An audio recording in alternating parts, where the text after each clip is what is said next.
The Jesus Generation by Billy Graham, 1971. Preface.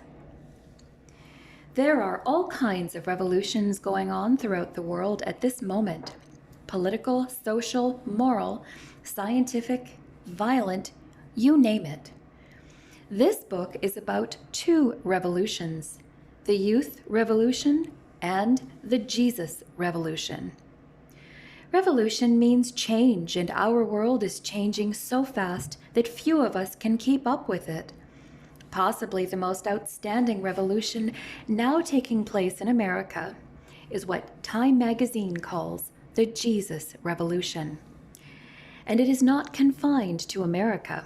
There are signs that it is beginning in many other countries as well. But tens of thousands of American youth are caught up in it. They are being turned on to Jesus. People everywhere ask me such questions as, is it genuine? What brought it about? Will it last? Are the youth really getting the old-time religion? Is it deep enough? What about the rock opera Jesus Christ Superstar? I am bombarded with such questions through the mail, in private conversations, and at press conferences.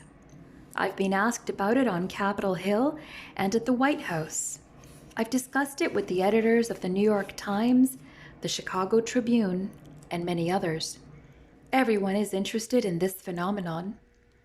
The spiritual awakening among youth has been going on for several years, but only recently has it been discovered and glamorized by the press.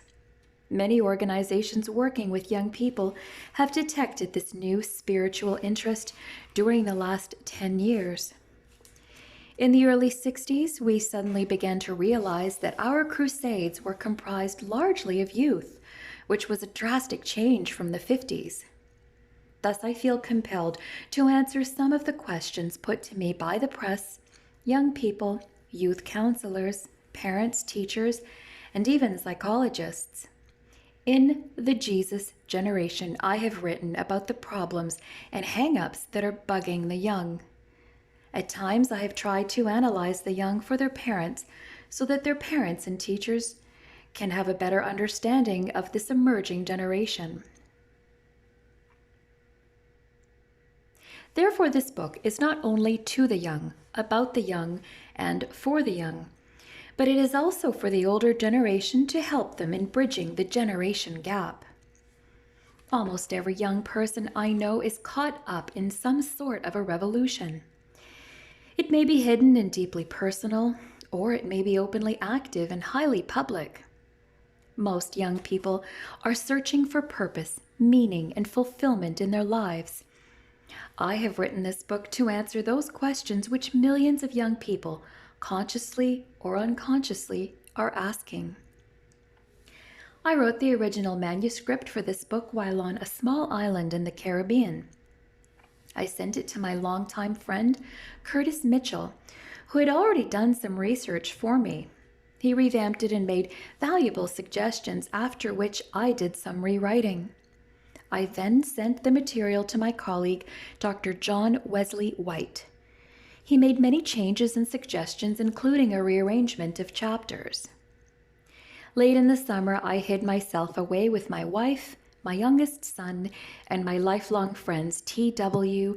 and Grady Wilson to again rework the manuscript. My faithful secretary, Martha Warkenton, patiently typed and retyped. Eventually, we sent it to the Zondervan Publishing House. The Zondervans have been my personal friends and supporters since the beginning of my ministry. This book, written over a period of 8 months, had to be constantly updated and revised because of the changing situation among the youth. While I was working on the book, Time, Look, Life, and many other magazines and newspapers began carrying feature stories on what I already knew was taking place and on what I was writing about. I have become convinced that the Jesus Revolution is making a profound impact on the youth of America and shows all signs of spreading to other countries. One thing is certain: Jesus Christ can no longer be ignored. Our generation cannot escape him.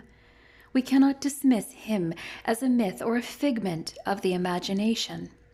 It is my prayer that in this book thousands of young people will find some answers, that parents, teachers, psychologists, sociologists, and all those who deal with young people will find some help. But most of all, it is my prayer that through reading this book, many will come to experience Jesus. Billy Graham, Minneapolis, Minnesota, September 1st, 1971.